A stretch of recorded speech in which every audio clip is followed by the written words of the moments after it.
Rickshaw taxi चालक मराठी सक्ती प्रकरणामध्ये सध्याची ही अपडेट. मंत्री प्रताप सरनाईक परिवहन आयुक्तांसोबत त्यांची आता बैठक सुरू झालेली आहे. 2 टप्प्यांमध्ये मराठी सक्तीचा हा निर्णय होणार असल्याचं कळतंय आणि 15 ऑगस्टपर्यंत परवाना आणि परमिट रद्द होणार नाही असं कळतंय.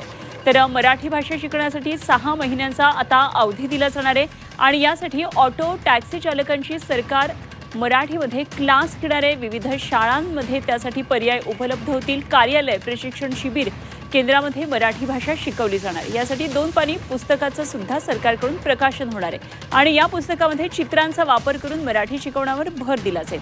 अनेक साहित्यिक, प्राध्यापक, मराठीचे जाणकार तसंच टॅक्सी चालकांना अशा प्रकारे मराठीचे धडे दिले जाणार असल्याचं कळतंय. तर मराठी भाषेचा इतिहास सुद्धा समजावून सांगणार असल्याचं कळतंय. तर मुंबईत व्यवसाय करायचा आहे तर मराठी भाषा ही अवगत असायलाच पाहिजे, यावर प्रताप सरनाईक हे ठाम आहेत. आणि या बाबतीत आणखी सविस्तर तपशील जाणून घेऊया. आमचे प्रतिनिधी कपिल नाईक सध्या आपल्या बरोबर आहेत. कपिल, काय नेमकं या बैठकीमध्ये सध्या सुरू आहे आणि 2 टप्प्यात मराठी भाषेची सक्ती होणार असल्याचं कळतं आहे. ऑगस्टपर्यंत हा अवधी असल्याचं कळतंय. काय काय तपशील आहेत? नक्कीच आपण पाहिलं होतं याआधी काल एक महत्वाची बैठक या संदर्भात झालेली आहे मंत्रालयामध्ये. त्याच्यामध्ये परिवहन मंत्री प्रताप सरनाईक आणि जे टॅक्सी युनियनचे अध्यक्ष आहेत त्यांची एक बैठक झाली. त्यांनी टॅक्सी युनियनचे अध्यक्षांनी त्याच्यासमोर एक गहाणी ठेवलेली आहे, आपली मागणी ठेवलेली आहे का 1 मे पासून जी सक्ती आहे ती सक्ती करू नका, आम्हाला काही अवधी द्या, मराठी शिकायला एक वेळ द्या, एक कालावधी द्या, त्या कालावधीमध्ये आम्ही मराठी शिकू, त्याचं काहीतरी नियोजित करा, त्यानंतर पण सक्ती करा, असा एक प्रस्ताव ठेवलेला आहे. त्या अनुषंगाने आता एक बैठक सुरू आहे. संबंधित 67 आरटीओ, परिवहन मंत्री, संबंधित अधिकारी अशी एक बैठक सुरू आहे.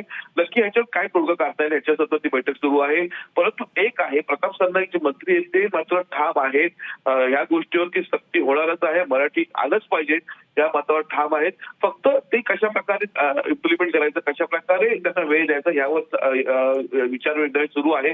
कदाचित 15 ऑगस्ट पर्यंत वेळ मिळू शकते आणि 2 टप्प्यात ही वेळ मिळू शकते. यासाठीचे प्राध्यापक असतील, जे मराठीचे प्राध्यापक असतील, मराठी शाळेचे शिक्षक असतील, अशा अनेक गोष्टींचा वापर केला जाईल. अशा अनेक गोष्टी त्यासाठी वापरल्या जातील. मराठी शिकवण्यासाठी अनेक संघटनांना मराठी शिकवण्याचे धडे दिले जातील. अशा अनेक गोष्टी ठेवण्यात येणार आहेत. त्यासाठी एक महत्त्वाचं पुस्तकही काढणार आहेत.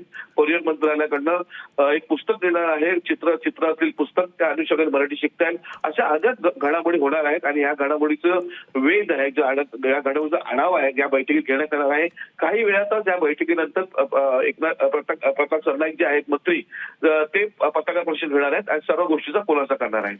ठीक, धन्यवाद कपिल. दिलेल्या सगळ्या सविस्तर माहितीसाठी. निश्चितच आता या पत्रकार परिषदेची प्रतीक्षा असणार आहे, त्यामुळे यामध्ये मंत्री प्रताप सरनाईक नेमकी काय माहिती देत आहेत या सक्ती संदर्भात, मराठी भाषा ही रिक्षा आणि टॅक्सी चालकांनी बोलावी यासाठी काय काय नेमके पर्याय उपलब्ध करून देतात हे बघणं अत्यंत महत्त्वाचं ठरणार आहे.